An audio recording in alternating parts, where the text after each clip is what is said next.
Good evening to those of you in the UK and welcome to those from around the world.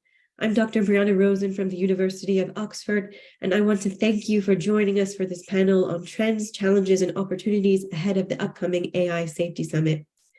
Less than a week from today, the UK will host the first major global summit on AI safety, with the aim of developing international consensus on addressing the risks associated with frontier AI models, which could severely threaten public safety and global security. We are here today to discuss prospects and challenges for achieving that consensus, but also to reflect more broadly on what appears to be a critical inflection point in AI governance, where rapid technological advances are outpacing regulatory frameworks at a time when the world is increasingly fractured and divided. We know that the potential benefits of AI are enormous, but so are the risks. From chemical and bioweapons to more effective disinformation campaigns to AI-enabled cyber attacks and lethal autonomous weapon systems. How can we mitigate these risks and ensure the just rewards of AI-enabled technologies? That is the question that policymakers must seek to answer at the upcoming summit and beyond. We have 4 distinguished speakers with us today to navigate this terrain. Kieran Martin, Professor of Practice in the Management of Public Organizations at the Blavatnik School of Government at Oxford, whose long and distinguished career in the UK civil service includes, among other endeavours, founding and leading the UK's National Cyber Security Centre. Julie Owano, affiliate of Harvard's Berkman Klein Center for Internet and Society and an inaugural member of the Meta Oversight Board. Roxana Radu, Associate Professor of Digital Technologies and Public Policy at the Blavatnik School of Government and Chair of the Global Internet Governance Academic Network. And Robert Traeger, Senior Research Fellow at the Blavatnik School, Co-Director of the Oxford Martin AI Governance Initiative and International Governance Lead at the Center for the Governance of AI. Welcome to all of our panelists. I want to kick us off with just a few framing questions, and then I'll turn it over to the panelists to say about 5 to 10 minutes in response, and then we will open it up to the audience for questions. So the Prime Minister just gave a speech today outlining the global responsibility that we all have to address the risks of AI, in which he said the future of AI is safe AI. So one of the questions that we might discuss today is, what will it take to actually achieve safe AI? How does the UK's approach to AI and the AI risks that it poses compare to other countries? What role should industry, civil society, and academia play in shaping AI regulation? In terms of the upcoming AI Safety Summit in the UK, what should it aim to achieve and what will constitute success? What are the measures that we need to see taken following the summit to build on progress? And finally, how can a global consensus on AI be forged given divergent regulatory approaches that have emerged around the world and deepening geopolitical competition? These are a couple of guiding questions to frame our discussion. Now I'd like to turn it over to Kieran Martin to give us his views. Kieran, the floor is yours. Thanks so much, Brianna. Thank you for setting this up, and thanks to everybody who's given up their time to join us. So I'm going to start with a deeply unfashionable remark, which is I'm going to say that Rishi Sunak's speech was really rather good, and the initiative that he's spearheading is broadly worthwhile. And if you're based in this country, it's not particularly fashionable at the moment to say anything nice about the Prime Minister or the government. But I think this is a worthwhile initiative. There aren't very many votes in it a year out from an election, but it is a crucial and vital long-term set of issues for society here in the UK and for everywhere else. So it's very easy, and no doubt in the course of this discussion, my colleagues will raise legitimate and potentially quite fundamental problems with the way that it's being configured, and no doubt plenty of people in the audience and the press and so forth will pick holes in some of the things that are happening. But you know, that's because all expert communities are succumb to the temptation to let the perfect be the enemy of the good, and the tech community in particular loves to let the perfect be the enemy of the good. So in big picture terms, I think there's 3 really quite basic questions from the point of view of the Prime Minister and the government and the UK. And 3 sort of simple tests, and so far the PM, I think, passes all of them. So the first test is it better that something like this is happening than it is not happening? And I think the answer there is yes. I was looking through one of my favorite quotes from sort of tech history, which is Dr. Vinton Cerf, one of the godfathers of the internet, author of the famous co-author of the famous protocol, talking in 2019 about essentially saying, look, we were not aware we were laying the tracks for a digital superhighway, and we didn't think about the people who would misuse the technology. And we live with that every day. It was an accident. It wasn't anybody's fault, but we didn't have any guardrails. We didn't have these types of discussions.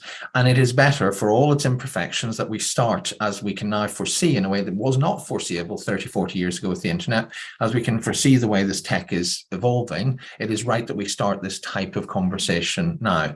Secondly, and this is a narrow parochial UK point, but I did spend my career, as you said, in the UK government. Is it better, given that something is happening, is it better for the UK to be leading it than following somebody else's lead? And I think from a British point of view, the answer to that is a fairly obvious and unambiguous yes. There are very few, if any, observable downsides to the UK leading this from its own point of view, and plenty of potential upsides given the scale of the ambition. The third test then is it likely to do some good, or at least do no harm? Is it likely to sort of meet the Hippocratic oath of public policy? And I think here tone is really important. And I think, the PM speech is worth reading and rereading, because it's a really tricky balance to get right. I think he just about does it, and that's quite useful for a politician. He acknowledges the catastrophic risk, but literally says in these words, people should not lose sleep over it, at least not yet. And I think that's a very, very powerful thing for a national leader to say, amidst lots of, frankly, the realization of decades of sci-fi is now being played out in the national newspapers and on online every day. So I think he's right to sort of reject, but not fully eliminate the catastrophic risk. And I think that's a really difficult thing to get right. Broadly got it right. Then he looks at a bunch of risks. Now you can quibble, and actually I don't really go for the phrase about frontier AI and the little segmentation that they go for those who know I'm talking about. But in a sense, they're going for the major but not catastrophic risks that are likely to happen. So as he says, disinformation is already upon us. What do we do about that? The risk of proliferation of really bad sort of capabilities and so forth. I think broadly speaking, they've struck the right the right tone and are focusing broadly on the right issues. And you can quibble about those, but frankly, you get into massive, as an ex-bureaucrat, you get fixing legitimate concerns, the sort of legitimate concerns that are being aired in the global debate. Fixing those would have taken so long that you would have postponed this enterprise by a year, 2 years, 3 years, maybe longer, to get all of them right. And then you are letting the perfect be the enemy of the good. Then look at some of the big calls that have been made. So one is, was this going to be a genuinely global conversation, or was it going to be a cozy club of like-minded Westerners? And I think the decision on China is very controversial. His immediate predecessor has already denounced it, but I think it's quite brave, and it's probably right. I don't think you're being nice for those of us who have been critical of the Chinese misuse of technology for internal repression, as I have been. I don't think you're being nice to the Chinese to say that, look, if a club of like-minded Western nations get together and seek to frame a set of rules for the rest of the world, it won't work. It won't work for two reasons. One is it won't include one of the two big AI powers in China, which will go and develop its own advanced AI anyway, and all the risks will still be there. We just won't have the global discussion as we have in other areas like nuclear safety with China. And secondly, I don't think the rest of the world will buy it. We do know that the rest of the world is demanding a greater say, and if it's the same old Western powers saying we're going to, and governments and companies saying we're going to get together and set whole rules, I think the rest of the world will reject that. So it won't work. I think it is a really difficult but ultimately correct decision.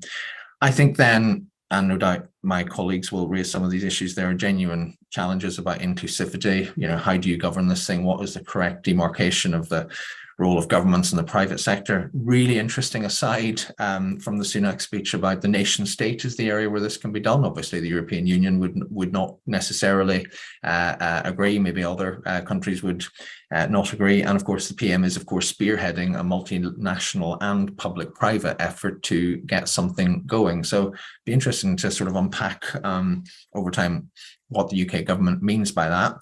But over the period beyond the summit, because let's face it, in terms of your question about what would success look like, I think getting a show on the road that does not currently exist is what success looks like. Over time, then I think there needs to be greater involvement for other parts of for the full globe, for civic society, and so on.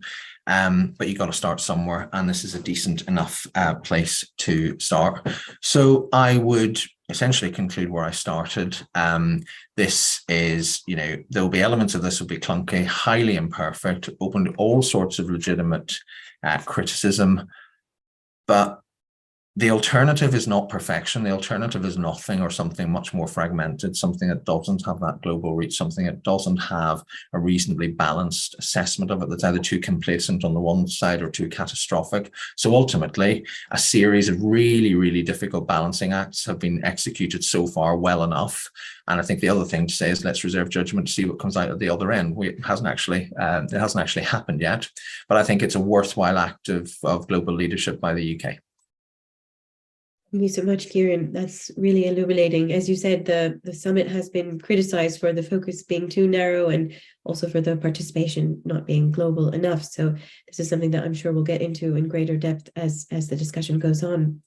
I'd like to turn now to Giulio Wano for a somewhat different perspective, for a US perspective, both on the summit and the broader issue of how we can establish global consensus on AI governance.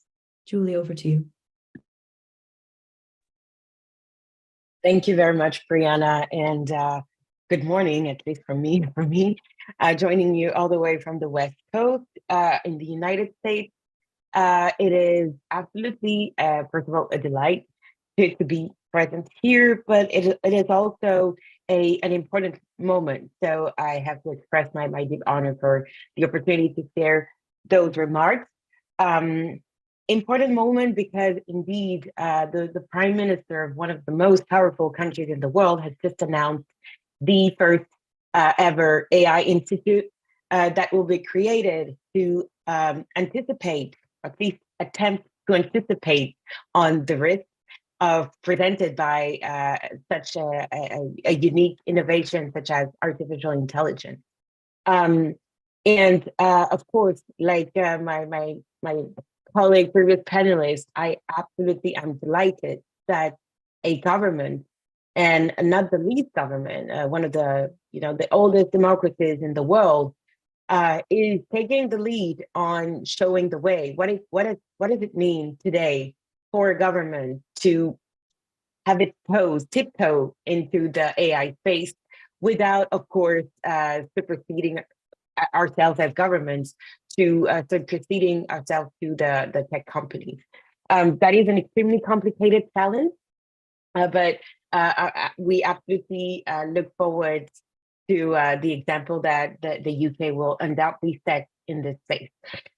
With that being said, I wanted to address some of the questions that you asked Brianna, and the first of which was, what should we expect? Right? What should we expect from the summit and what constitutes success? I think my answer, which applies to the summit, but also, of course, to the institute created by the UK government today, and to any other government that anticipates to, sorry, somebody sent me a beautiful picture of my son, and I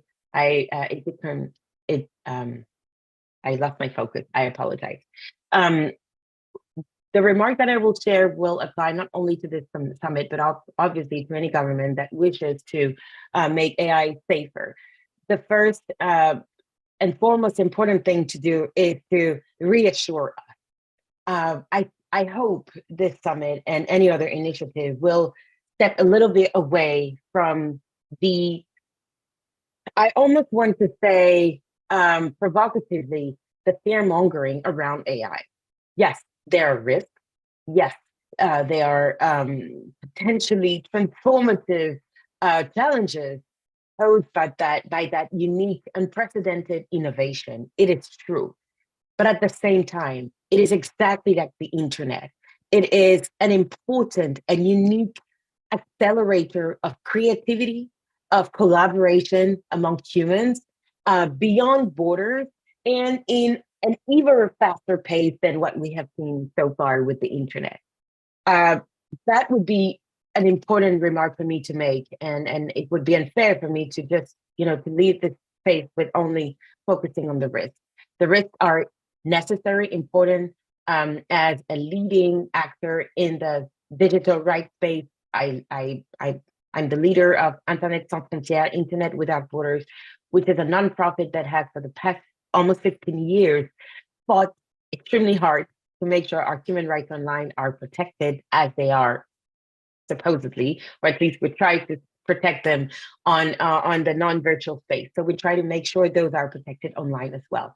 While focusing on the risk, we should also not shy away from talking about the opportunities, especially opportunities for civil society actors, such as myself and others, opportunities for governments, not to surveil more, absolutely not. I hope we will, a little bit step away from that, from that very conservative and repressive vision around AI, but instead unleash AI to make sure citizens can contribute more to the management of the public good, or for companies making sure to propose tools that will help internet users around the world be more creative, make a living with the internet and a better living. I really see the internet and AI as an opportunity for millions, potentially billions of youth around the world who today lack those same opportunities. So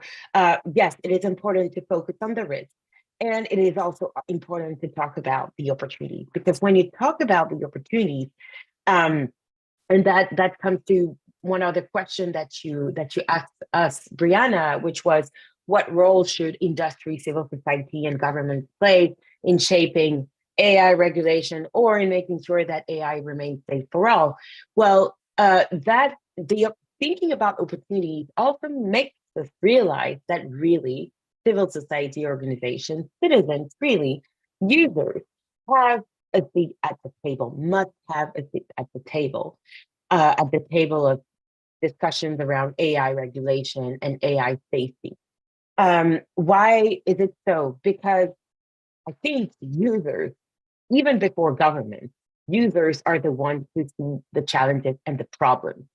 Of course, the creators, some AI tool creators will see those problems, but they will not see the extent of the problem unless they listen, unless there is a feedback loop that allows users and civil society actors more generally to be able to alert us on things that are potentially not going well, and also open our eyes to things that are working or that could work even better.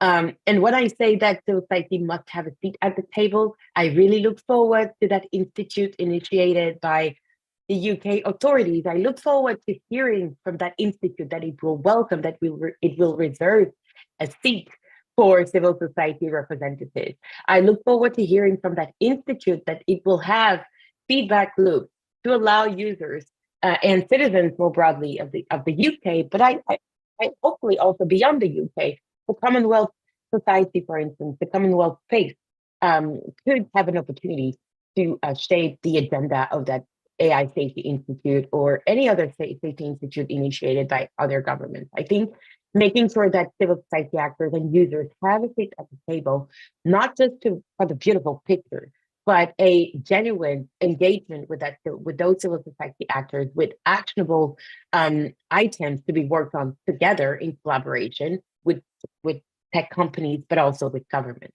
That for me would be an extremely important aspect to keep in mind as we're talking about AI safety and AI regulation. And when it comes to the role of tech companies, it is extremely important for those tech companies to remain open to oversight, scrutiny, and criticism.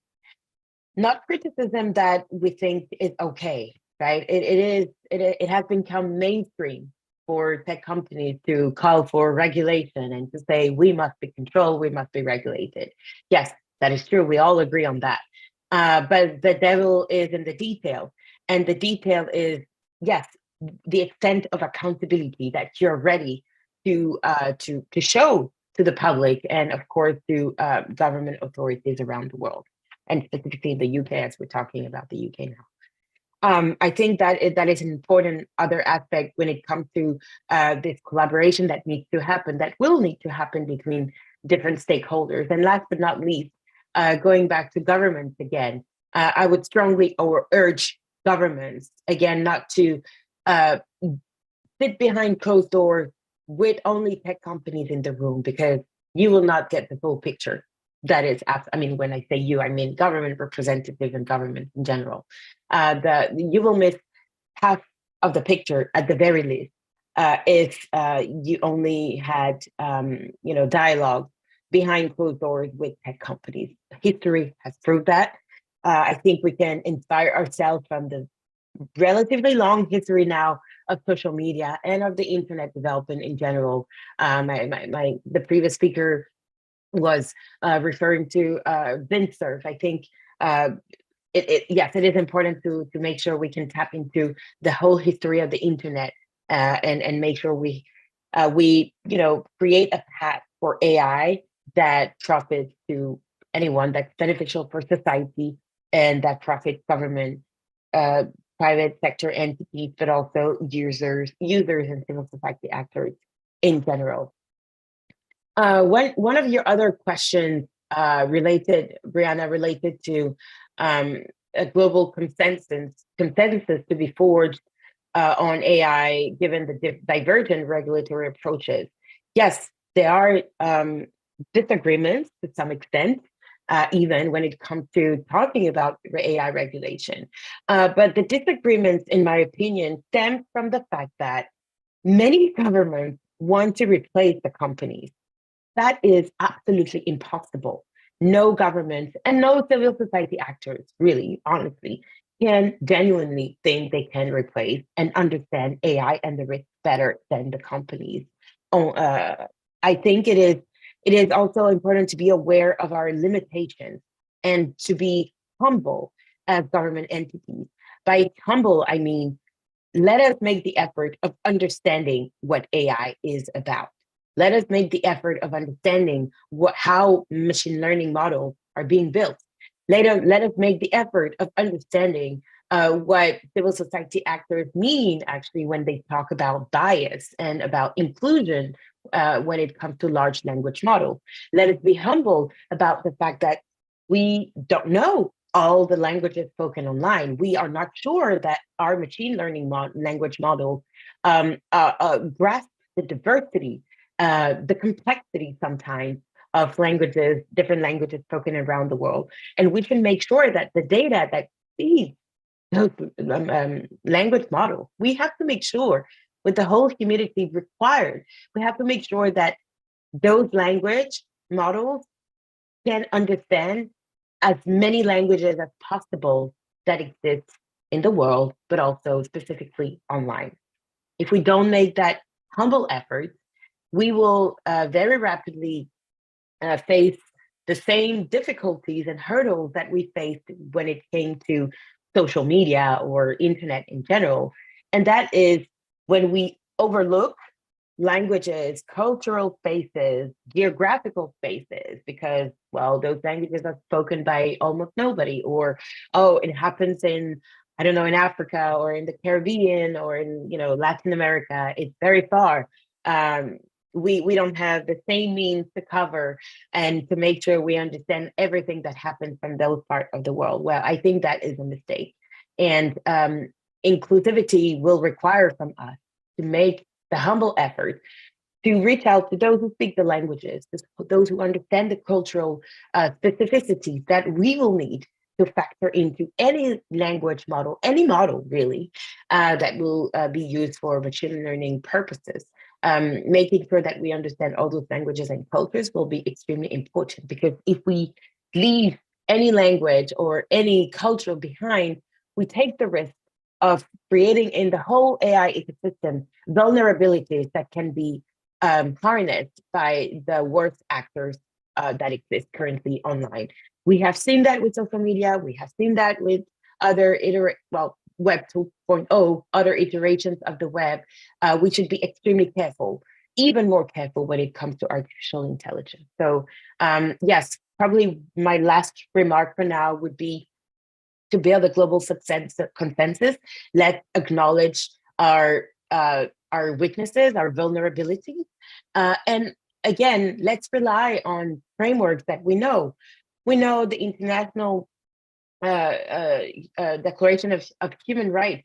We know all this body of standards, rules, norms that have been created internationally and to which virtually all countries on earth have adhered to and have agreed to respect the fundamental rights and liberties that are, that have been proclaimed in those various legal instruments. I think it is important in order to build a consensus to remind ourselves of those international framework, because that's the only space where, with difficulty, it is true, and recent events show that. But despite the difficulties, international human rights spaces are virtually the only spaces where we can look for that consensus to happen. So yes, my urge for more humility, including from governments, and also my urge to remember that we have the instruments, we have the frameworks, the international law frameworks, and international human rights framework that can absolutely be leveraged for AI and all the safety frameworks that we want to create. Thank you very much. Thank you so much, Julie. Raised a number of really valuable points that I'm sure we're going to get into greater detail in the discussion.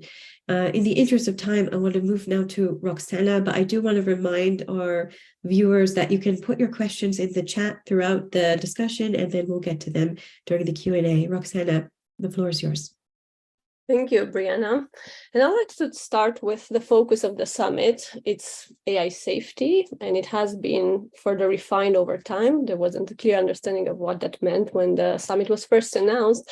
But we know now that it will tackle two types of risks. One is the misuse of frontier AI models, particularly by non-state actors, in order to perform harms like cyber attacks or design bioweapons in order to enhance and accelerate the capabilities we currently have.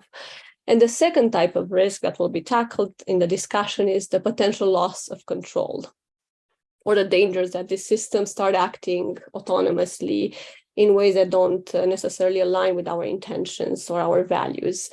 So the summit is looking into how we can better track these models and what uses they have out there in the world.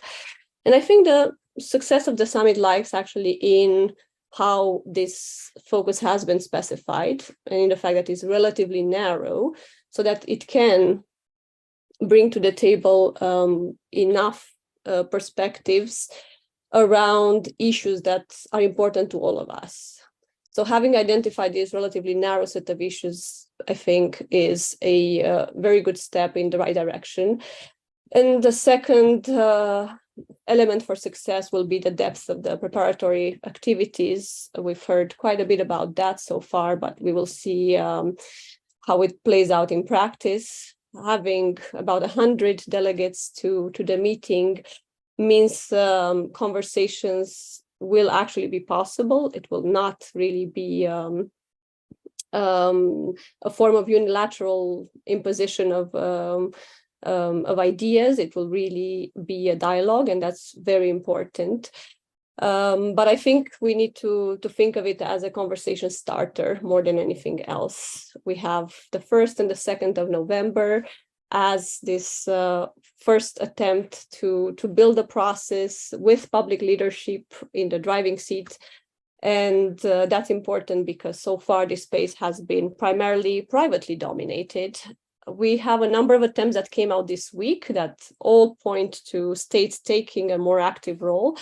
But we see a little bit of divergence there. So we've had an announcement from the Chinese president earlier this week about a global AI governance initiative dedicated to countries already participating in the Belt and Road Initiative. And that particular set of measures will include also assessments and testing for AI risk levels, and also talk about how regulations around data and privacy could be reformed to match a reality in which AI is omnipresent.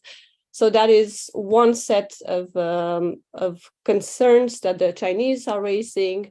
Then there is a White House executive order that has just been announced targeting the public use of AI, so how federal agencies engage in the deployment of AI. And here it's more about the risk assessments and evaluations in the public sector, but also the establishment of technological standards as a process to be led by the National Institute of Standards and Technologies. In the EU, as we know, there has been an AI Act on the table for a while now, with a very expansive remit that goes beyond the use of AI in the public sector. It also covers private sectors, and it goes from insurance all the way to biometric identification. So very, very broad mandate for the EU there. The UN has started a number of conversations around this as well. The Office of the Tech Envoy is currently completing the selection of experts for this high-level group on AI. And we expect all major organizations to have at least one initiative on AI by the end of this year. We've seen many others. There's no time to list all of them, but there is momentum right now at the international level to come up with a shared understanding of the risks. And this is what the UK summit is doing as well. And in a way, it's the first to be doing that with respect to how we understand these risks. And we are seeing an important alignment of interest here that I think is relevant for how we're going to shape the AI governance going forward. Coming out of this summit, we will have at least a group of countries that adhere to one definition of risks and they are working towards building a process of establishing these guardrails. And we're also seeing more of a push for international cooperation. Now, the question of inclusivity is also important. The fact that we won't necessarily have as much representation as we would want to see in these global discussions of academia, of non-state actors, and in particular civil society, and ultimately some of the end users as well of these technologies. It's a really important consideration, but if we look at it as just the start of the conversation, we can all contribute to bringing in those other perspectives down the line, as long as there is openness to have this inclusive discussion. So I really look at it as a first step in the right direction. As Kiran was saying, it's better than not having anything. So having these discussions next week is really important. But then the question of how we bring everybody in stays as relevant. And safety is a relatively narrow way of looking at AI governance, but we have to start somewhere. So I'll stop there. Thank you. Thank you so much, Roxana, for those illuminating remarks. We've spoken a bit about the importance of civil society in these debates, and I think the flip side of that is also, of course, the problem of regulatory capture, which is a particularly acute problem here. So it's something that we might also discuss later today. I want to turn now to Robert to give us his views on prospects for international cooperation on AI governance and what will constitute success in the summit. Robert, the floor is yours. Thank you, Brianna, and thank you to everybody.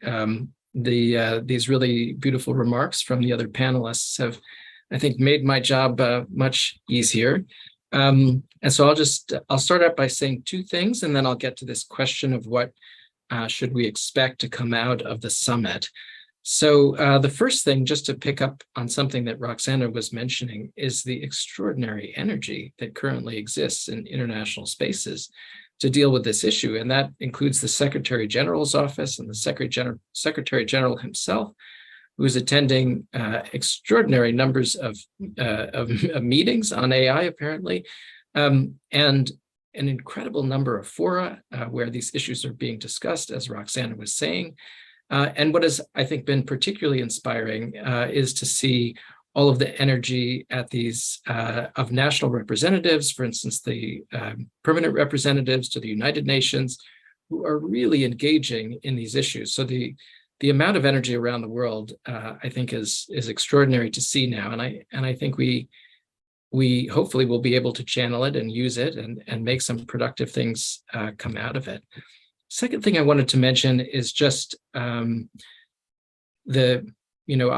say some things that I think we can look out for as we have popcorn in a sense, and we're watching the summit and we want to see what's going to happen.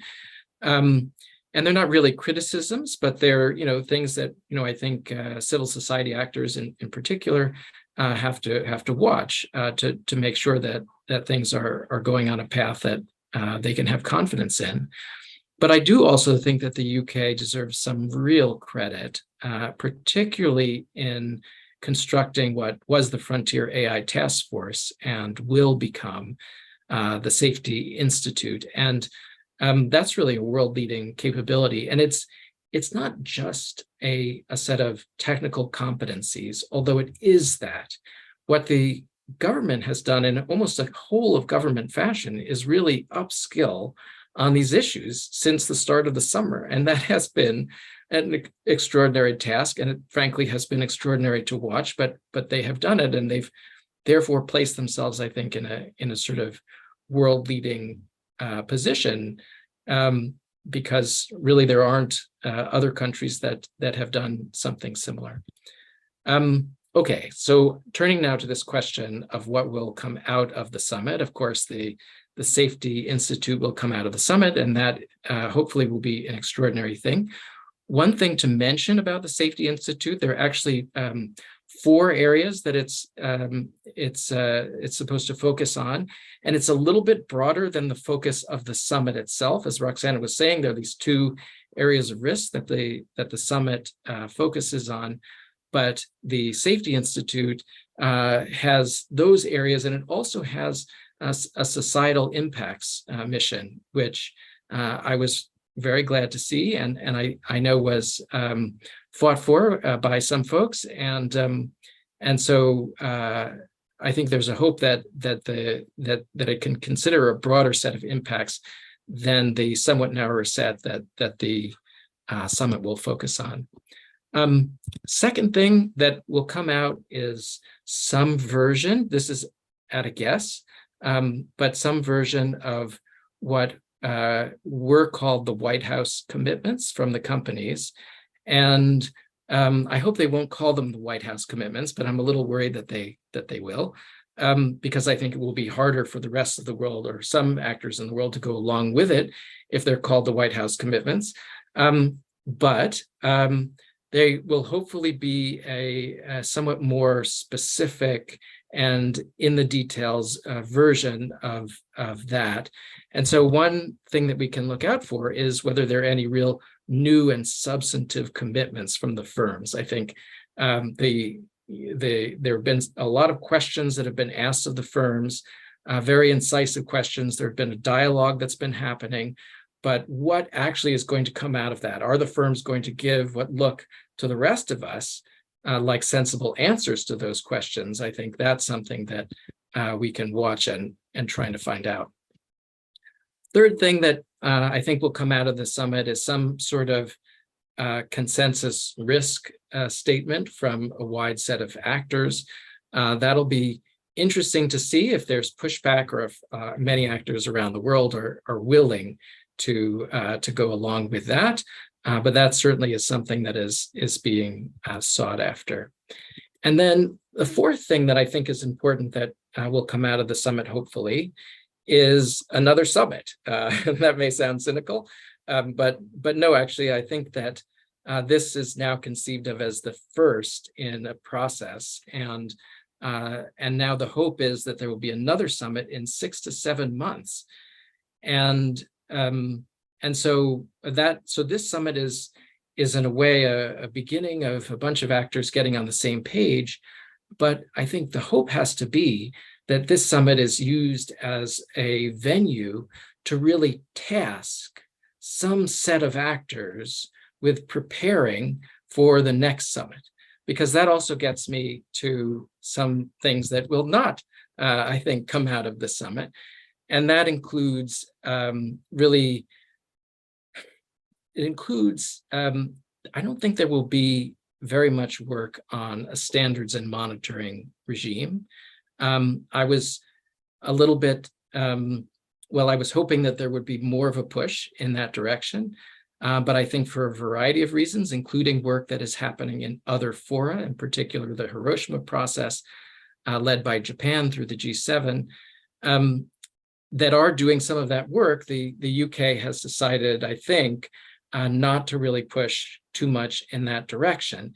And, you can say, oh, well, it's being done elsewhere, but it wasn't done. It's not being done in the same way elsewhere with such a broad set of actors as it could be in this context. And so that's something that I think we won't see coming out of this summit. But on the other hand, what we may see is a little move in that direction when we're thinking about how to task actors for the next summit. And that I think is quite interesting, because what is this next summit going to be? Will there be some international actors who will be trying to take some of the commitments that we already have, some of the ideas that we already have, and really create more consensus and figure some things out that we need to figure out, which brings me to something else that I think probably will not come out of this summit, but we have to get to eventually. So I'm hoping that we can have a tasking in this summit to get towards it. And that is some level of consensus on what sorts of areas of regulation actually should be internationalized. Because right now we don't have that. And I think, there's really a diverse set of views. And of course, there are national regulations that are in some cases conflicting. And so figuring out what really should be the subject of national standards and what should be left to individual jurisdictions to regulate themselves is something that we really need to do. And that requires an actor to do it. That is to say, requires a document, requires a consensus document, it requires the US government, for instance, right now has a set of principles that it will publish in I believe, a week or two related to how it sees defense, it's AI in defense. And it published those months ago, but now it has engaged in a process talking to many, many countries about how they see it and making changes to what it had earlier published in order to have a broader consensus and reflect the views of a broader set of countries. And that requires a lot of conversations, and that's exactly the sort of thing that we really need to see in this area of AI safety, but it's not clear that we will, I think, see that as yet. Right. Yeah, so maybe I'll just end on that and say those are the two questions that I think is worth looking at as the summit happens. One is, what exactly are the commitments from private sector actors? And the other is, what is the preparation like for the next summit in 6 to 7 months? Who is hosting that summit? Does it include, is it clear that it's including a broad set of actors? Is it a process that will actually give voice to many communities, to all the affected communities around the world, because some of the other fora where these technologies are being regulated don't seem to be doing those things. So this is one of the places where that could happen, but will it happen? Thank you. Thank you, Robert, for those extremely helpful framing remarks. I'd like to open up the discussion now to the audience. So feel free to, again, as I said, add questions to the Q&A box, type the questions, we'll read them out loud and engage in some discussion. As people are thinking through the questions, because I think we've given them quite a bit to reflect on in a short time, I wonder if I might draw on something that Kieran and Robert and others have all touched on today, which is do no harm enough, given that we appear to be on the cusp of potentially immense harm resulting from AI? And what should the summit after the summit look like? So Robert hinted at it a bit, the standards and monitoring regime, consensus on what areas of regulation should be internationalized, the level at which AI governance should occur. And I think it has to happen at every level. What else should we see? And I'd like to bring Kieran into this conversation and then give other panelists a chance to respond as well, because I think it's a really, really great point. Thanks, Brianna, and thanks to other panelists for brilliant contributions. I think the main challenge is going to be working out which bits to focus on and at multilateral level. So Robert's spoken to that a little bit, but just to unpack it a bit, I think it goes back to the rather intriguing point that the British Prime Minister made, saying that the nation state was the right place to regulate it, which I think may not stand up to reality, may not survive contact with reality in all of these circumstances. So I think there's a genuine discussion to be had about two things. One is that what are you going to say about the existential sort of risk? How seriously are you going to talk it up or down? I think Rishi Sunak very correctly talked it down today, but how prominent is that going to be? That's one thing. Then the second thing is, which of the many areas, if you look at, of course, because as well as the speech today, the UK government published a pretty lengthy analysis of AI risks, which again, people will quibble with, but probably better than it exists or not. Which of those things, A, are most important, and B, lend themselves to multilateral discussions. So I think, as well as, one of the risks about in this type of process, and Roxana, who's a veteran of various UN processes on cyber, may disagree with this analysis, or may actually allow herself a sort of wry smile at them. One of the risks is that the process preoccupies itself with further process, and I think it has to. I think, what does the next summit look like is a really important issue. All the things Robert said, who chairs it, and so forth.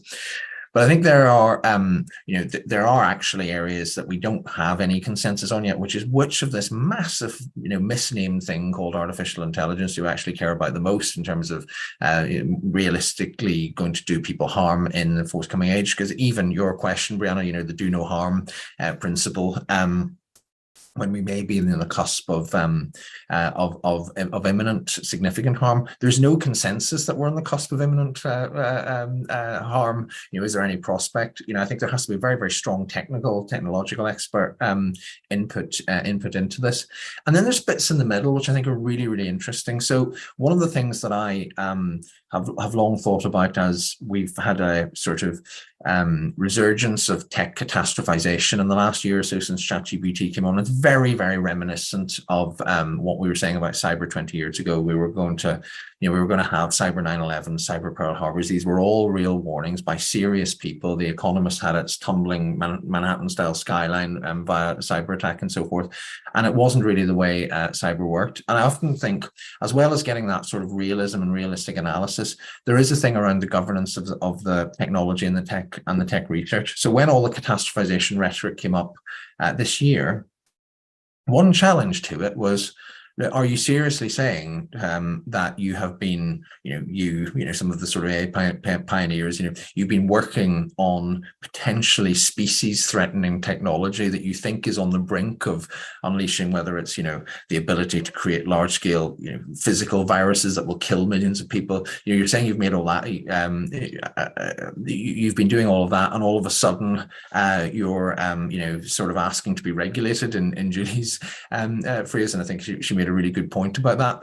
The point being that, look, one of the ways in which, sort of reason and measured sort of judgment and articulation of the threats, one of the reasons that really matters is that it is completely implausible that a bunch of people have spent the last X years developing completely lethal technology without anybody noticing and in violation of no existing law. That's just not plausible. So as we, one question which I think is really important for the global governance of AI is, as we get into areas where perhaps research breakthroughs will get a little bit more dangerous, what are the disclosure obligations for the scientists and the technologists developing them? To whom? What do they do with them? Is there an obligation to share internationally? What happens is, as is often the case, particularly as the US is still the leading power by a country mile in many forms of technology, certainly in the West, but a lot of the researchers are in cross-border teams and cross-jurisdiction teams. How are we going to make all of that? So if there's a sort of breakthrough that needs managing, to whom is it disclosed, et cetera, et cetera. So there's a whole bunch of issues. First of all, so that's a very long-winded way of saying I think there are two things that risk being crowded out by a focus on, who's in charge, who's the next lead, what's the role of the private sector, what's the civic society. Important though all those questions are, one is, where is the scientific and technological input and the real world analysis, the economists, the social scientists, all the stuff that we learned from COVID about the need for an absolutely multidisciplinary analysis of the sort of risks that we face. Where does all that fit in? How do you try and get some form of consensus around that? And then secondly, what's the actual governance of the tech as well as the commercials? I think we could lose sight of that. So just some thoughts. Thank you so much, Kieran. That's really illuminating. And I agree with you that even if we are not on the cusp of existential harm from AI, we are certainly on the cusp of imminent risk from humans leveraging AI in various ways to establish new patterns of domination and violence over each other. So I think those are real risks that we have to contend with as well. I want to give Roxana a chance to respond because I think you invoked her, Kieran. And before turning to Roxana, I also just want to pose one of the questions from our audience so that panelists can be thinking about it. So two members of our audience asked questions along similar lines, which is essentially, by focusing on regulatory frameworks, and are we essentially tying our hands where good actors will follow the rules and other actors will not? And then a related question, do we have the existing rules and laws and regulations and tools that we need to regulate AI, or do we have to come up with new rules essentially? And so I want to turn first to Roxana to comment briefly in response to what Kieran said, and then I'll turn to Julie because I think she mentioned she had some aspects in her remark about existing rules and regulations. So Roxana, the floor is yours. Yeah, thank you.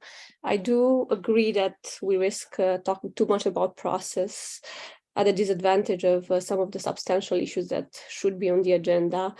And I even take issue with the framing of do no harm, right? It's been around for a while in the language of tech companies, and it comes with a particular perspective that as long as we are doing everything all right and we have no particular knowledge of some forms of harm that are induced by our technology, then we are fine. And I take issue with that because I think we want to move to a space of AI governance where we are doing more than just preventing potential harm, where we are actually actively intervening in the public interest. And that's not necessarily the case. So what we are moving towards is probably a better understanding of the liability regime. And that's going to be part of the conversation with the big tech, I guess, at the summit. But it's not just enough to say, well, we have some liability regime in place, and some countries will apply it better than others because they have a better rule of law and they have better ways of monitoring this. I think we need to move towards an international perspective on this and take whatever agreement we have around the international law applicability into the regulatory side of things and have a better understanding of how this works cross-border. So I don't necessarily agree that we need to stop ourselves at do no harm. I think we need to very actively think about the role of public interventions in order to have a better AI future. I agree. It seems to me that in too many cases, the principle of do no harm actually can lead to quite catastrophic harm, particularly those forms of harm that may be less visible and less seen. I want to turn to Julie to bring her into this conversation to address the question that we had about regulation and whether other actors will follow these types of rules, how we can ensure compliance. And then I will raise another question about regulation and whether there's an emerging consensus and how that consensus can be forged. So Julie, let's turn to you now. Thank you very much, Brianna. I wanted to very briefly touch on the question around, what's the way forward? Is state regulation, or is it international global consensus or regulation on AI? I would like to probably intervene at two levels. The first one is that a nation-focused approach is unfortunately a limited, to say the least, approach. When we think about AI, we should think about it just as the internet and the web is, which is an infrastructure where the very notion of borders doesn't make really physical sense. My organization is called Internet Without Borders. It's actually a repetition because it is very difficult. Some governments have tried. We think, of course, about China, and we think about Chinese wall. We also think about the sovereign internet efforts initiated by countries like Russia. But we still see that those approaches that try to match the physical borders in the real world with the physical borders in the virtual world does not work. It's not realistic. Same goes for AI. And I'm mentioning this because a state-focused, a nation-focused approach. Oh, yes. A nation-focused approach will not allow us to see, as I was talking in my initial remarks, will not allow us to see places of the world where vulnerabilities are being exploited to target more stable democracies or more powerful countries. I think the example of the war in Ukraine is extremely telling. While we were all cheering in the United States and in the European Union, we were all cheering that we were done with disinformation, Russian disinformation around the conflict, because we had banned Russia Today, we had banned Sputnik, and many other initiatives that we started at the time of the war, when the war started in 2022.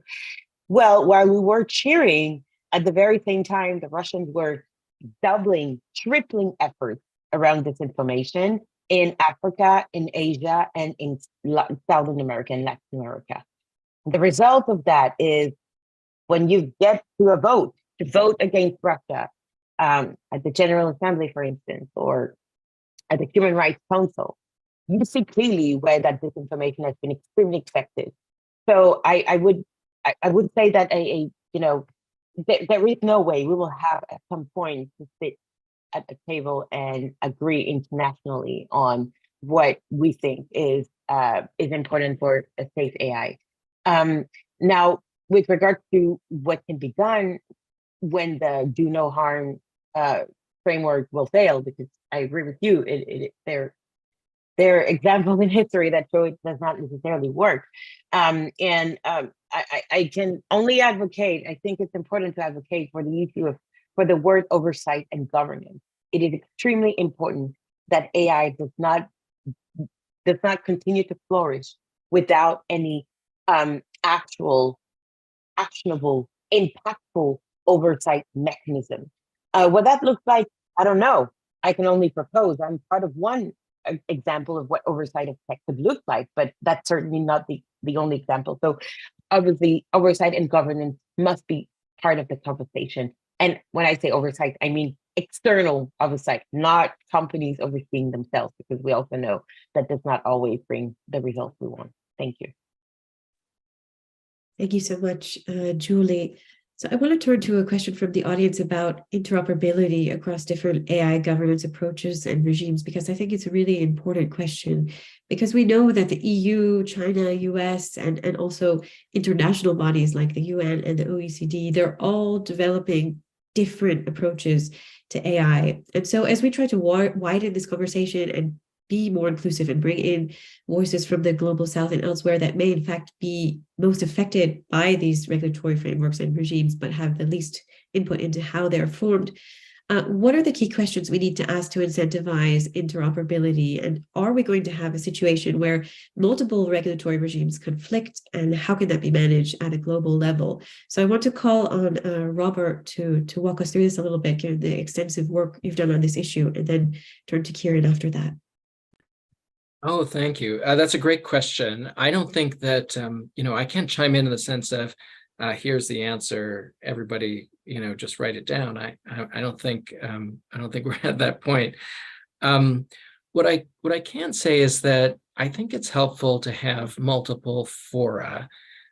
So we have, for instance, a G7 process that looks like, when it comes to standards and monitoring, that sort of leading the way at the moment. The Japanese Prime Minister said that they were going to have standards out before the end of the year. That is for frontier AI. I should say, leading the way really on frontier AI. I think they're obviously, the European Union and others are leading the way more broadly. But I think it's just really important to have multiple fora, because I think it has sort of strategic benefits. I think we've seen this in past negotiations. Sometimes, if there's only one place where things are happening, for instance, let's say the discussions over lethal autonomous weapons, which are only happening in the UN at the Convention on Certain Conventional Weapons, or for a long time were only happening there. There were certain actors that wanted to object to what other actors were seeking. And the result was that there really wasn't too much in the way of direct progress for more than a decade. And so I think sometimes when there's another fora, that some of the actors that want to say, well, listen, if we're not going to make progress in this forum, then we can jump to the other forum. And that can be a kind of a risk to some of the actors that maybe are a little bit more dragging their feet in the first forum. Then that's just very effective strategically. And I think we could very likely see that here. I think with, for instance, China being involved in the AI summit, but not in the G7, that raises the possibility of agreeing on some things. And Brianna pointed out the Belt and Road AI governance initiative that China announced recently, and that really looked like the sort of thing that could have been written by the UK. It was quite detailed in addressing a similar set of risks to what the AI Summit is addressing. And so I think there's a possibility for cooperation here. But if we have only a single process, I think it sort of raises the risk in a way, and having the ability to forum shop a little bit, I think is actually helpful.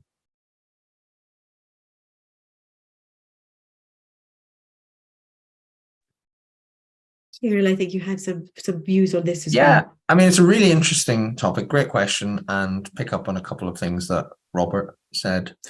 So I think it will tease out maybe three really important strategic issues, this question. So again, apologies for looking at from a UK standpoint, but all countries and regions will be looking at it from their own standpoint. And if you were in Downing Street or wherever with a whiteboard, I don't know how they do these things these days, but you were having a strategy session, and this is long-term strategy. There's only a year to go to an election here, but this is the sort of decisions that are quite hard, but have to be taken for long-term strategic interest. I think, let's look at EU, China, and the so-called global south. Three big sets of relationships, partnerships, and so forth.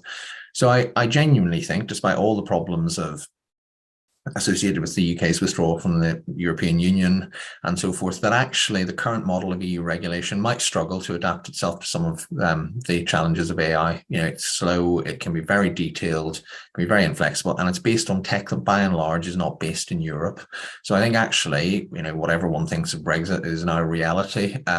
In the sort of rich, saturated, digitally mature continent of Europe, there are certain flexibilities that the UK may actually successfully exploit in this space. And then there's a question about to what extent does it want to be a competitor to the European Union versus a partner. That's a choice. Don't know where it'll go. But like Robert, I think we're in the stage of exposing the questions rather than giving the answers. China is even more interesting.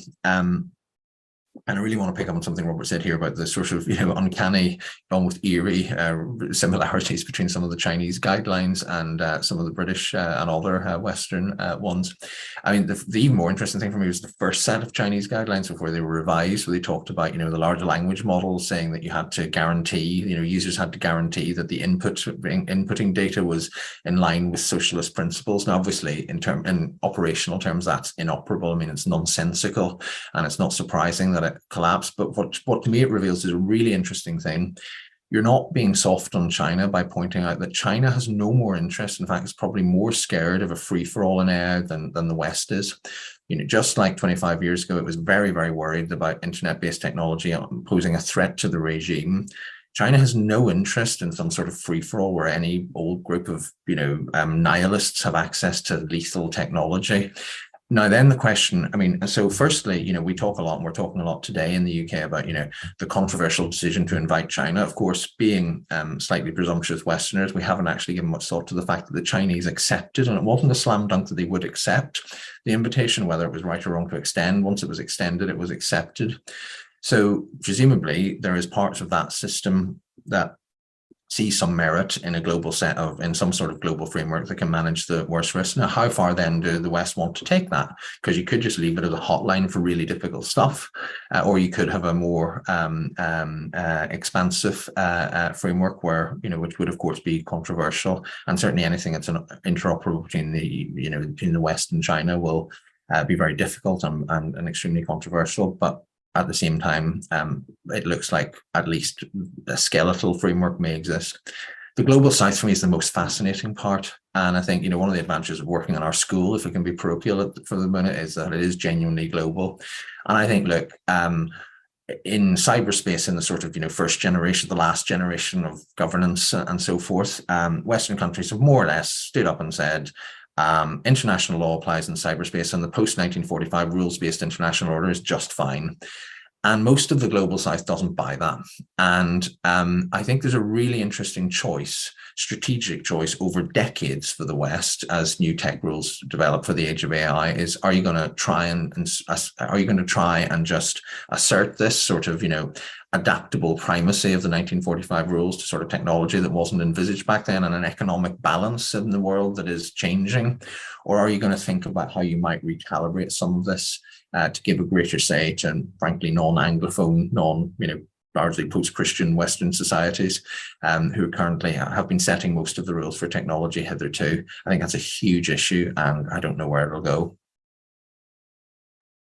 And while we're just on this topic, I want to stay on it briefly because we had a related question about whether there are any particular areas where you, Kieran, and others see the potential for cooperation on AI with China and other states. Are there any particular areas like banning lethal autonomous weapons systems or others where it's easier to get consensus, than others, just like we did on chemical weapons and biological weapons in more traditional zones? Do you want to touch on that briefly, Kieran, and then we'll turn to Rob? Well, really briefly, because I've probably spoken too much, but I think like things involving physical safety, particularly on a sort of cross-border basis, or that are to do with the physical safety, particularly in things that traverse international frontiers, like AI and transportation and so forth. It's almost inevitable that it'll have to do that.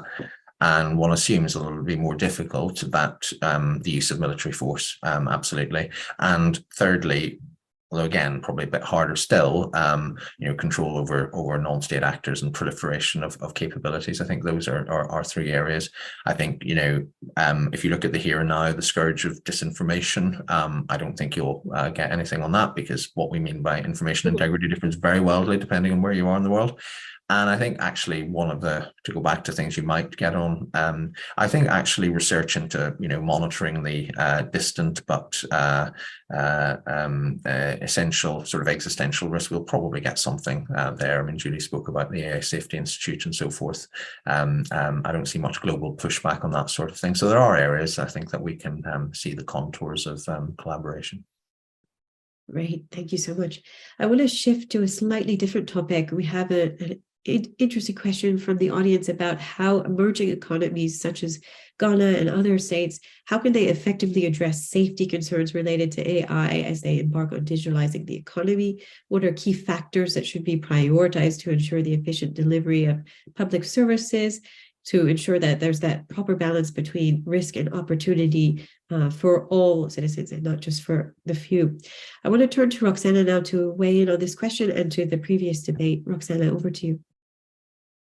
Thank you. Let me start with the previous one around interoperability and the question of standards in a way, because the way we've done interoperability in the past, if you look at the way the internet works, it has all been around standards. Even if we had differences in the governance frameworks, we had the same set of standards, and that meant you could go to a global network. Right now, we are in a very different paradigm where many of the standards for AI are protected, and they belong to companies. They belong to very powerful companies that are not necessarily willing to share that with the rest of the world. And that's one area where I actually think there is potential for working together internationally, because it's to the detriment of us all that we don't have those common standards. So in the past, we've had a technical community that was operating a voluntary regime to sign up for the standards. But that technical community had relatively well-balanced representation of those different perspectives. And as long as a standard could be proven to be effective, it could be approved. Now, of course, you could adopt it or not adopt it, but it was there, and it had passed a review process that was very thorough. If we don't have something similar for AI, and if it all happens in different camps, in different ecosystems that are entirely privatized, we have no public oversight over it either. And that's where I think some of these conversations that are starting today are ultimately going to, because we need that kind of interoperable system of standards before we can even talk about governance regimes that are communicating with one another.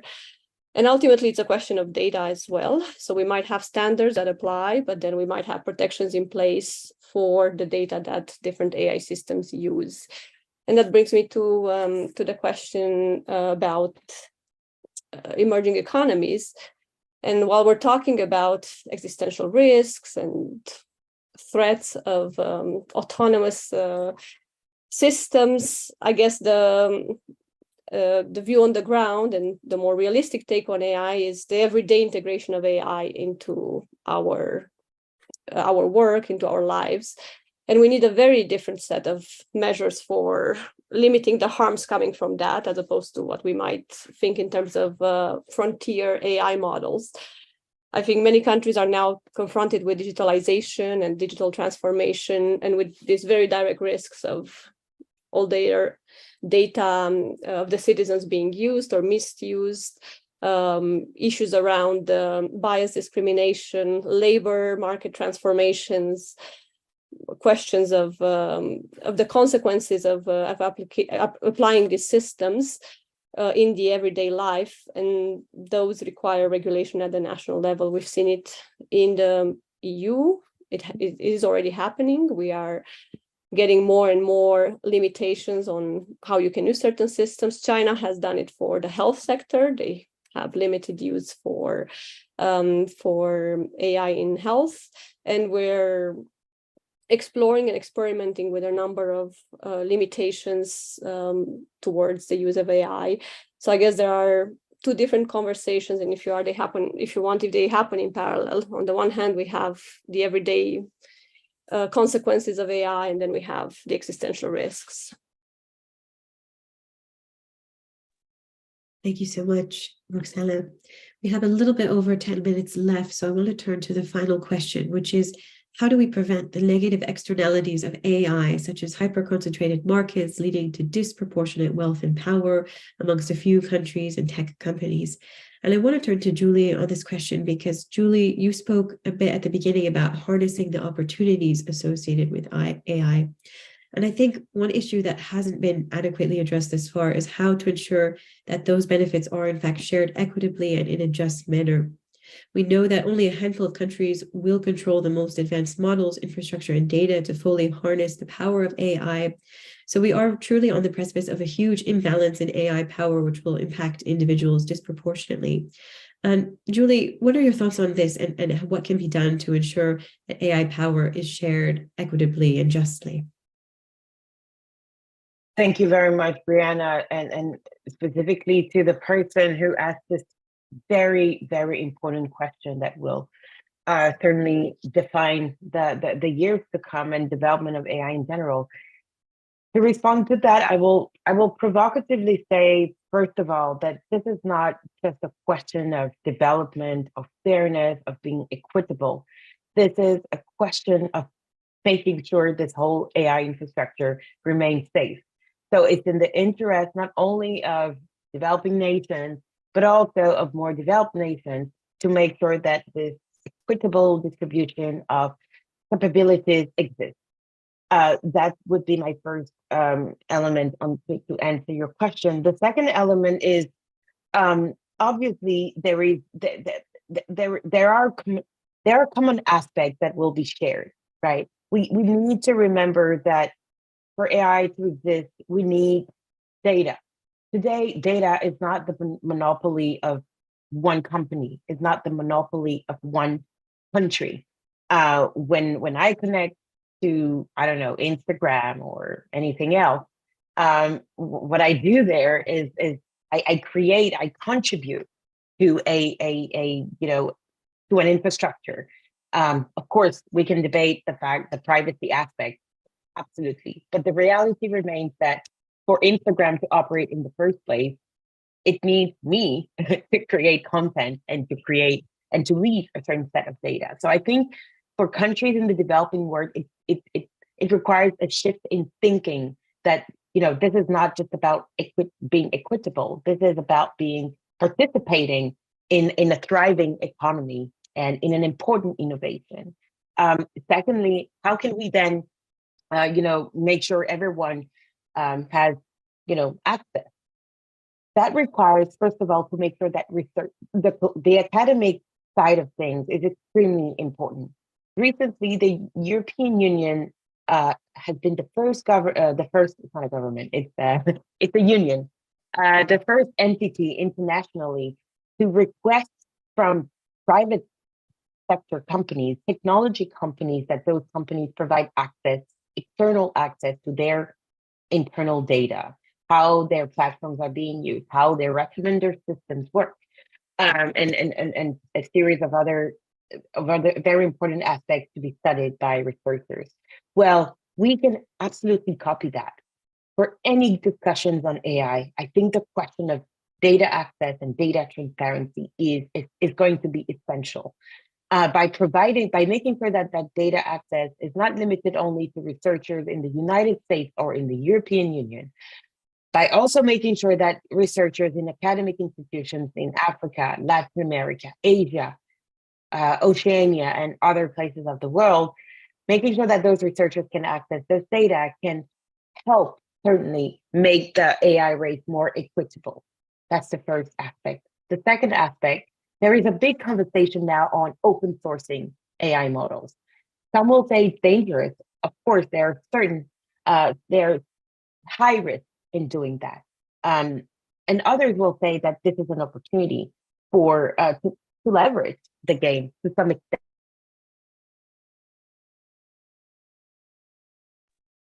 It's challenging, but I think it is important if we want to make sure there is public interest at heart in the way we develop technology and in the way AI deploys itself. Open source needs to be central to the conversation. The details, of course, will have to be discussed because, of course, they are very important risks to bear in mind. But the principle of making sure that some aspect of the AI race and industry will have to be done in an open source manner is essential. The last but not least aspect, which is it requires a lot of money to run a servers, and it's a whole infrastructure that many countries in the developing world cannot certainly afford. So is there a possibility for agreement there? Sharing of infrastructure, sharing of data. I think the central word here will be sharing, but not sharing out of just, a good sentiment. It's sharing to preserve the safety of the infrastructure, of the global infrastructure that AI is. And this is going to benefit not only the countries that need it, the developing countries that need it, but also the developed nations that need it. And last but not least, the companies that need that develop AI tools. That would be some aspects of the response that I would provide. Thank you. Thank you, Julie. And Robert, what are your views on access to AI power at the global level?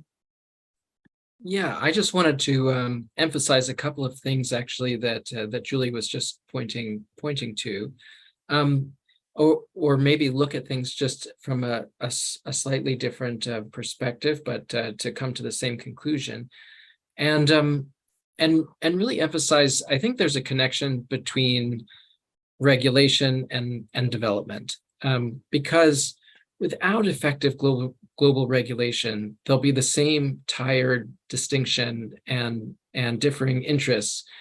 On the one hand, you'll have frontier AI countries who are talking about risks and talking about using words like proliferation and harmful proliferation.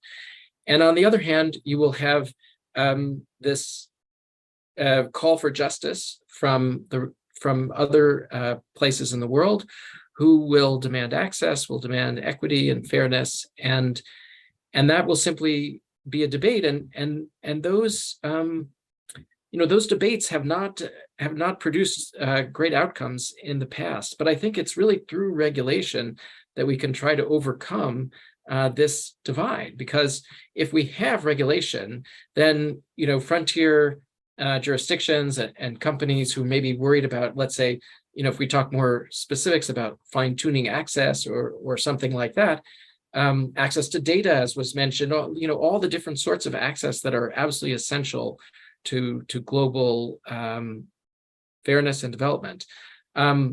Those things will be seen as risks unless there is a regulatory framework that can work. And I think we're probably not talking about a regulatory framework where there's a regulator that's going to go into the offices of all the AI companies around the world or something like that. But if regulation sits at the national level, but then there's an international regulator that can sort of audit those national level jurisdictions, just the way that the Financial Action Task Force does, or I shouldn't say just the way, but in a similar way to what the Financial Action Task Force does. Even though it's not very popular, it may have some positive effects, or the ICAO, the International Civil Aviation Organization, or the International Maritime Organization, and others.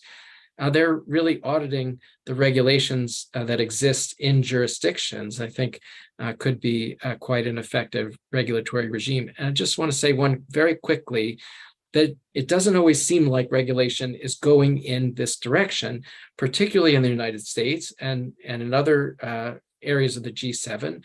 There really seems to be a focus on export restrictions as what we mean by global regulation. And I think those export restrictions on elements of the semiconductor supply chain have two issues.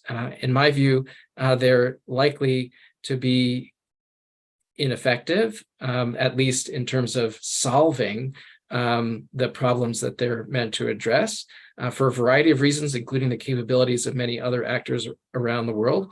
And secondly, they're going to be unjust because they're going to not involve voice for affected communities around the world. So I think we need to create global governance regimes that do include voice and do allow access. I think there's some possibilities there, but it's not that all actors are going in that direction at the moment. Thank